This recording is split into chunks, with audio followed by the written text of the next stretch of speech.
A greve dos caminhoneiros, os protestos e bloqueios nas rodovias continuam. A região oeste é uma das mais atingidas. Postos estão sem combustíveis e a coleta de leite no campo está suspensa. Na Serra, a Prefeitura de Correia Pinto suspende o transporte escolar por falta de combustível. Na capital, a central de abastecimento do estado já começa a sentir os efeitos da greve. Com a dificuldade para entregar frutas e verduras, o preço dos produtos pode inflacionar se a paralisação continuar. E ainda, acordo entre Prefeitura de Florianópolis e União prorroga o prazo para a desocupação do camelódromo do Centro-Sul. Mudança de mandato, o STF determina a volta de Márcio Búrigo ao cargo de prefeito de Criciúma. No futebol, os gols da 7ª rodada do Campeonato Catarinense.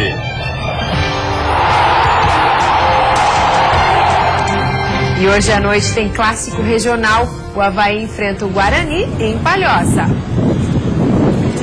O Band Cidade desta quinta-feira já está no ar.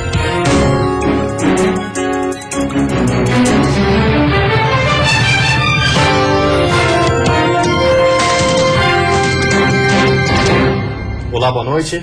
Olá, boa noite. Após mais uma semana, os bloqueios nas estradas já estão refletindo no abastecimento da Ceasa e de supermercados do estado. Se as rodovias continuarem fechadas, a situação deve se agravar ainda mais, ficando mais crítica a partir da próxima semana. A Polícia Rodoviária Federal registrou menos bloqueios nas estradas catarinenses hoje. Ontem, as interrupções ficaram entre 20 e 30 e hoje caíram para entre 11 e 15. As regiões com a maior concentração de bloqueios continuam sendo o oeste e o meio-oeste de Santa Catarina. A PRF continua monitorando os trechos para garantir a segurança de quem precisa passar por esses locais. A nossa ação é mais de acompanhar. Nós estamos negociando, estamos acompanhando e estamos aguardando a negociação do comando, dos manifestantes com o governo federal. Mesmo com um número menor de protestos, o estado já começa a sentir dificuldades de logística para a entrega de produtos. Os estoques nos supermercados garantem o abastecimento normal até o final de semana. Os problemas maiores devem surgir na próxima semana se os bloqueios continuarem. A gente entende que se não houver nos próximos dias, muito rápido, uma solução, a gente vai ter problema de abastecimento. Conforme a Associação Catarinense de Supermercados, na Grande Florianópolis e no Litoral Norte, há interrupção no fornecimento de leite e problemas na distribuição de hortifruti granjeiros. No Norte, há também dificuldades no recebimento de perecíveis. No Vale do Itajaí, já há problemas com a falta de leite. No Ceasa de São José, na Grande Florianópolis, os reflexos começaram a surgir hoje. A quantidade de melancia comercializada atendeu somente 90% da demanda e a expectativa para amanhã é de que mais produtos comecem a faltar. Nós poderemos ter a falta ou a diminuição da oferta da laranja, da abacaxi, principalmente do mamão. Esses 3 produtos, a partir do dia de amanhã, nós poderemos ter diminuição na oferta. No meio-oeste e oeste, os bloqueios da manifestação dos caminhoneiros continuam.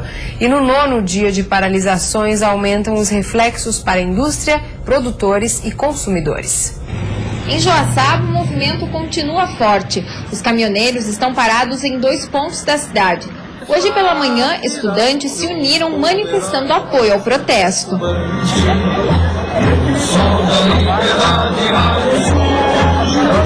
Brilhou no céu da pátria nesse instante. A gente está abraçando essa causa não é só nossa.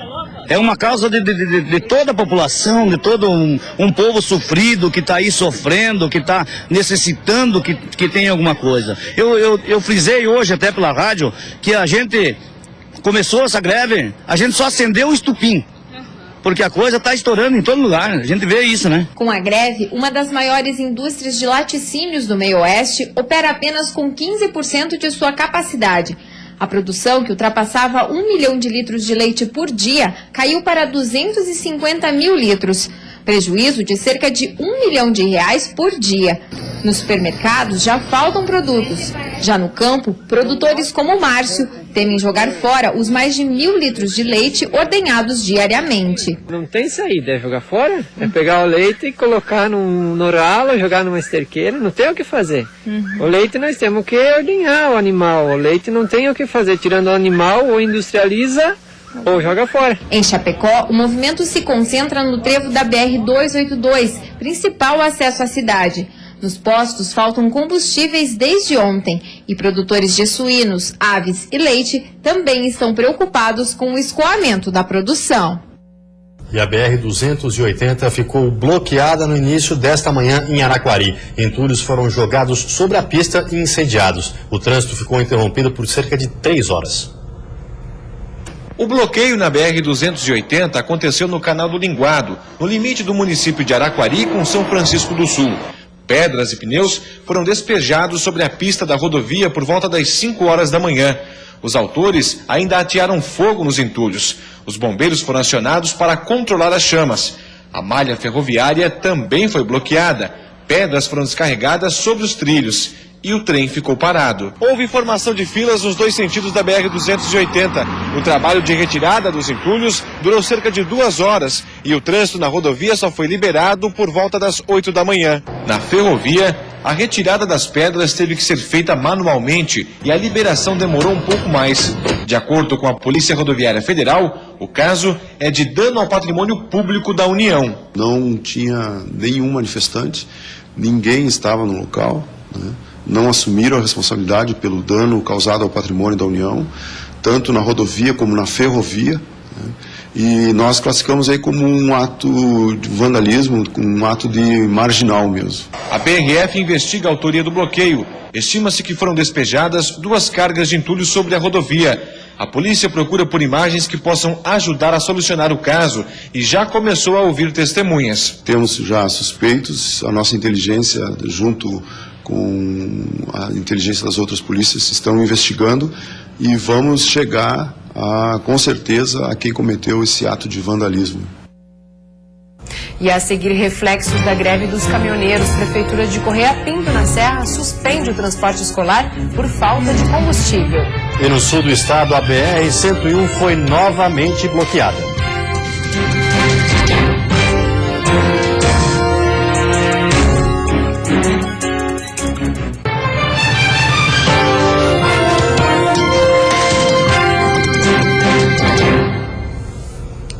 Voltamos a falar da paralisação dos caminhoneiros. Em Correia Pinto, na Serra, também por causa da greve, o transporte escolar foi suspenso por falta de combustível. O reflexo da greve dos caminhoneiros começa a chegar às prefeituras. Em Correia Pinto, na Serra, cidade com cerca de 15 mil habitantes, a falta de combustível já impacta diretamente nos serviços de transporte.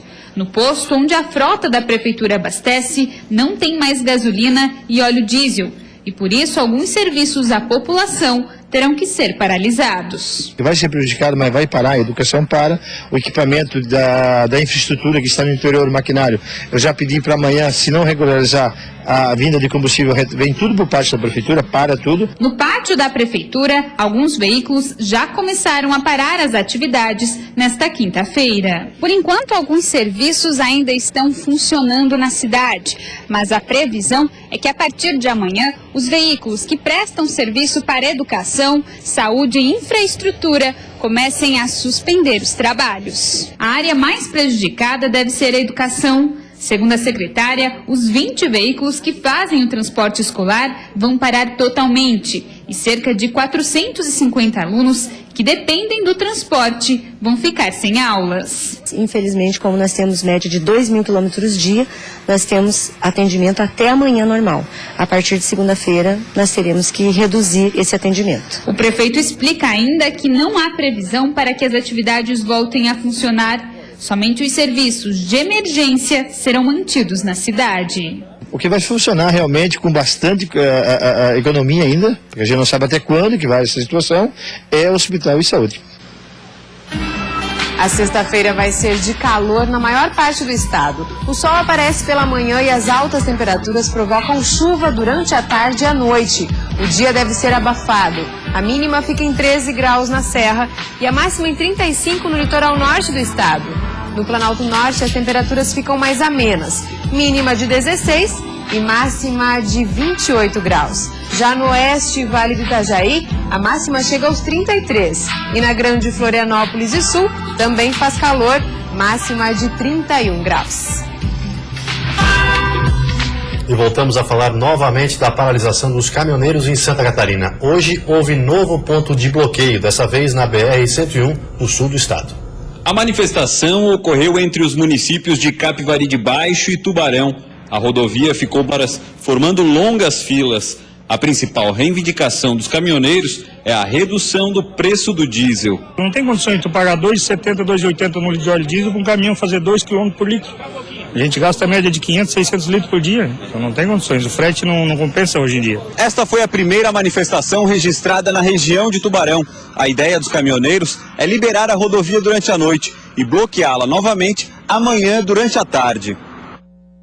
O mercado de veículos seminovos está aquecido no estado. Os números também são positivos no Brasil. O aumento do preço dos carros zero e a volta do IPI explicam o bom resultado. Os poucos carros no pátio de seminovos desta concessionária mostram o reflexo da alta nas vendas. No ano passado, a empresa registrou crescimento de 9,5% nos negócios envolvendo veículos usados. O resultado supera a média nacional, que em 2014 teve alta de 7% em relação a 2013. E a expectativa é manter o ritmo acelerado do segmento. Tudo leva a crer que esse crescimento que a gente registrou no ano passado, em torno de 7% da venda dos carros usados, ele possa se repetir. A volta do IPI, o Imposto sobre Produtos Industrializados, e a obrigatoriedade do airbag e dos freios ABS nos veículos 0 km encareceram os custos de produção e deram um impulso ainda maior aos usados. Enquanto no ano passado foram vendidos cerca de 3 milhões de veículos novos no país, os usados alcançaram 10 milhões de unidades. O gerente desta marca em Florianópolis explica que o bom resultado do mercado automotivo nos últimos 10 anos ajudou na oferta de diversos modelos seminovos, o que muitas vezes pode ser uma vantagem para o cliente. Segundo ele, com um orçamento menor, é possível adquirir mais características veiculares. São carros maiores, são carros com motor mais forte, são carros com nível de equipamento às vezes superior. Então, o que acontece? O cliente chega na dúvida, muitos deles acabam optando em abrir mão do carro zero, para partir para o carro usado. Em alguns casos, também é possível encontrar um usado ainda na garantia, com baixa quilometragem e até aparência de novo. E não deixa de ser, para quem acaba de comprar o carro dos sonhos.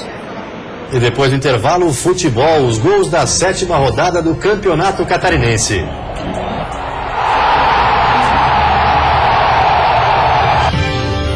E hoje à noite tem clássico regional. O Avaí enfrenta o Guarani em Palhoça.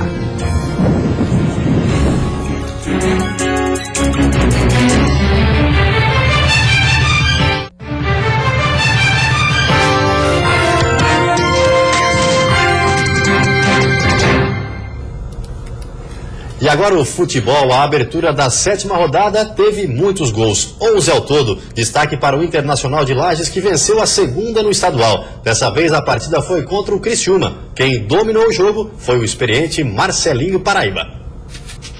Logo aos 3 minutos, o time da Serra mostrou que a noite seria dele. Com esse passe de Reinaldo, Calisson abriu o placar para o Inter. No segundo tempo, o Criciúma entrou mais agressivo em campo e empatou a partida. A reação do Leão Baio veio com ele, Marcelinho Paraíba, que apareceu para deixar sua marca na partida.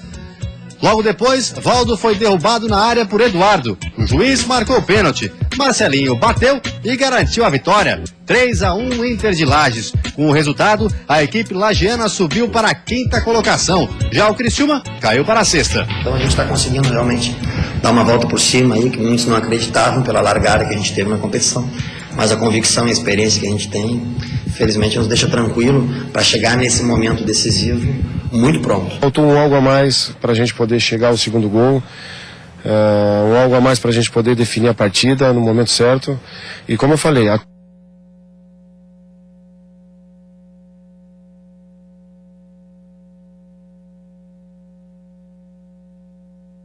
qualidade do Marcelinho hoje definiu o jogo. No outro confronto da abertura da 7ª rodada, o Marcílio Dias recebeu a Chapecoense. Mesmo fora de casa, o time do Oeste dominou a partida. O primeiro gol do jogo veio de um cruzamento. Bruno Rangel marcou de cabeça para o Verdão do Oeste. No final do primeiro tempo, discussão entre Schwenk e o técnico Vinícius Eutrópio. Os ânimos tiveram que ser apaziguados com a ajuda da polícia. E um susto, Soares desmaiou no vestiário e precisou sair de ambulância do estádio. E se você acha que já não poderia acontecer mais nada, se enganou. No segundo tempo, Nivaldo fez uma defesa espetacular nessa cabeçada de Atos. E depois de 2 substituições, veio o segundo gol, que deu a vitória para a Chapecoense nesse chute forte de Denner. Placar final, Marcílio Dias, 7º colocado 0, Chapecoense que reassumiu a liderança da competição, 2. Tirando realmente os cruzamentos, que nós também controlamos, exceção de 2 defesas que o Nivaldo teve que fazer, o jogo foi em cima da gente queria, principalmente porque nós já estávamos com 1-0 no placar. Então a gente tem modos diferentes de jogar e soubemos aproveitar para ampliar. E é um grupo que ficou um pouco ansioso, né, por essa situação de buscar a classificação, não teve a maturidade na hora certa, sofreu muitos gols de uma maneira assim que não poderia, mas isso aí não é os jogadores, é a gente que também que está com eles trabalhando e a gente tem que pensar que tem 2 jogos, né, e ver essa situação daqui para frente. Já o Atlético de Birama recebeu o embalado Metropolitano e o Metrô abriu o placar logo aos 15 minutos da primeira etapa. Belo passe de Gustavo Sauer e golaço do argentino Trípoli. Impaciente, a torcida do Atlético ganhou esperanças quando Thiago Santana empatou o jogo. 2 minutos depois, o meia Gustavo Sauer, do Metrô, foi expulso. Aí o torcedor do Ibirama foi à loucura. A virada seria questão de tempo. Teve até um gol anulado logo em seguida. Com 1 a mais desde os 30 do primeiro tempo, tinha tudo para ser uma vitória fácil. Mas não foi o que aconteceu. Ainda no final da primeira etapa, o goleirão Ney falhou. O zagueiro Elton botou o Metrô na frente de novo. Desesperado, o Atlético foi para cima no segundo tempo, mas deixou espaços para os contra-ataques. Em um deles, Mariano Trípoli deixou Negueba numa boa e ele não desperdiçou. 3-1 para o Metropolitano e protesto da torcida de Ibirama. Olha, eu achei uma vergonha. Nós nunca perdemos e nunca passamos tanta vergonha em casa como nós passamos nesse campeonato. Eu acho que a comissão técnica, a diretoria tem que analisar o pedido dos torcedores e buscar um novo técnico para nós ver se nós conseguimos erguer o nosso time, pelo menos para nós não cair na segunda divisão. Se a torcida reclamou, o presidente agiu e demitiu Silvio Criciúma. Nós viemos fazendo todo o esforço para que a gente pudesse recuperar. Acreditava numa recuperação, mas isso não aconteceu. Então nós vamos mudar o treinador e no trânsito da mudança nós vamos ver o que poderá ocorrer. Mais alguma dispensa ou alguma contratação, isso tudo poderá acontecer. Com o resultado, o Metrô ocupa agora a 3ª posição. Já o Atlético está na 8ª. E fechando a 7ª rodada, o clássico entre Joinville e Figueirense. E os planos do Furacão do Estreito de se manter na liderança não surtiram efeito. Thiago Luiz marcou o gol da vitória para o Joinville, que agora ocupa a 4ª posição na tabela. Já o Figueirense, com a derrota, caiu para a 2ª colocação. Nós que demos o sufoco, com um jogador a menos, a nossa equipe criou 5 oportunidades claras no segundo tempo. Bola no travessão, goleiro fazendo milagre. O Alex fez uma defesa. Da mesma forma que não havia o desespero quando nós empatamos com o Guarani, quando nós perdemos com o Criciúma, não pode existir agora a soberba de achar que a tempestade já passou. E fechando a 7ª rodada hoje à noite, o Guarani recebe o Avaí em clássico regional. O confronto está marcado para as 7h30 da noite no Renato Silveira, em Palhoça. O último jogo dessa 7ª rodada tem um caráter decisivo para o Guarani de Palhoça. Com os resultados de ontem, o Bugre entra na zona de classificação para o hexagonal semifinal caso vença o Avaí no Renato Silveira hoje à noite. Por isso, o técnico Amaro Júnior quer concentração total dos jogadores e aplicação dentro de campo. Confronto diante do Avaí, independente da posição dele, só a vitória interessa ao Guarani. Só a vitória é que nos coloca na briga da vaga do hexagonal. Já o Leão da Ilha, na vice-lanterna da competição, busca pontos preciosos. Por ter escalado um jogador irregular na 6ª rodada, o Avaí pode perder até 6 pontos na Justiça Desportiva. Sendo assim, o foco não poderia ser outro, a vitória. Nós estamos numa situação um pouco parecida com aquela do ano passado, onde eu tenho que fazer o meu 100% e torcer para que vários resultados aconteçam. E a seguir, acordo entre Prefeitura e União prorroga em 2 semanas prazo para a desocupação do camelódromo do Centro-Sul. E ainda, Fátima aprova licença para construção na Ponta do Coral, na capital. Nós voltamos já.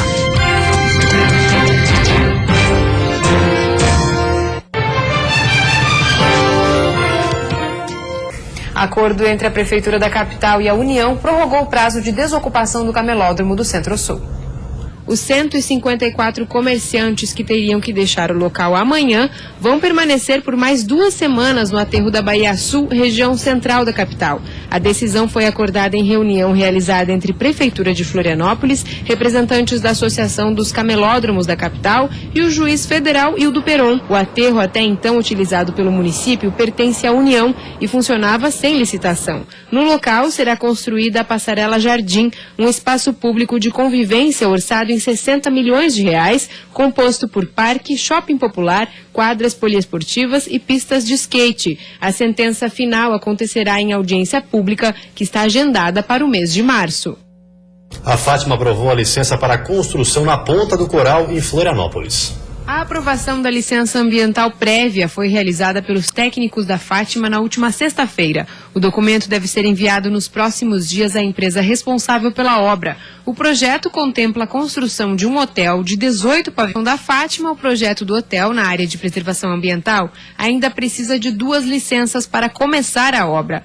A previsão é que a construção comece em 2 meses. O projeto do hotel foi protocolado há mais de 10 anos e analisado com base no plano diretor anterior. A Prefeitura de Florianópolis aprovou o projeto no início do mês.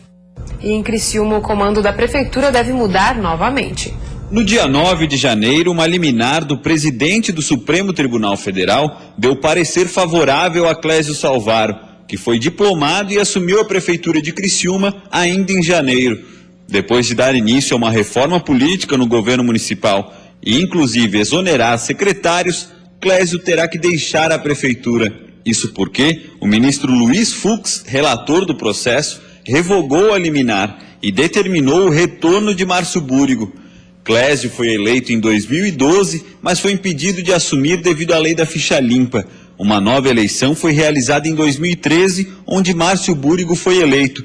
E a partir daí começou a batalha judicial. Agora, Márcio Búrigo deve ser novamente empossado como prefeito de Criciúma. E o Tribunal de Justiça de Santa Catarina determinou a liberação do prefeito afastado de Lages, Eliseu Matos, na tarde de hoje. A sede da Associação dos Municípios da região serrana amanheceu com uma faixa em sinal de protesto contra a redução de receitas para as prefeituras. Em coletiva nessa manhã, os prefeitos mostraram números, afirmando que a situação financeira dos municípios está ficando insustentável devido à desigualdade de repasses. Um levantamento da Confederação Nacional dos Municípios mostra que atualmente existe cerca de 350 programas federais sendo executados nos municípios. O problema é que, segundo os prefeitos, as despesas para a execução desses programas são, na maioria das vezes, 200% maiores do que o recebido pelo governo, o que acaba causando um desequilíbrio nos cofres públicos. Os programas, outros programas que o governo federal, entre aspas, no bom sentido, é para ser um bom trabalho, na verdade é um presente grego, é empurrado de goela abaixo. É bom, precisa ser feito. Não tem prefeito nenhum que não queira ter um bom trabalho na parte da saúde, no atendimento ao CRAS, ao CREAS, ao SAMU, mas enfim, ele repassa o valor X e o município tem que complementar e além disso não entra no orçamento, mas sim entra no índice da folha dos municípios. Segundo o prefeito de Otacílio Costa, os percentuais de investimentos na saúde e educação, que sempre extrapolam os limites mínimos, e os impactos das desonerações de impostos promovidos pelo governo estão resultando em milhões de prejuízos aos municípios e tornando insustentável manter em dia as contas públicas. Dentro dos índices constitucionais que o município tem que investir, né, a exemplo, o mínimo com saúde, 15%, e 25%. Boa noite. Uma ótima noite, até amanhã.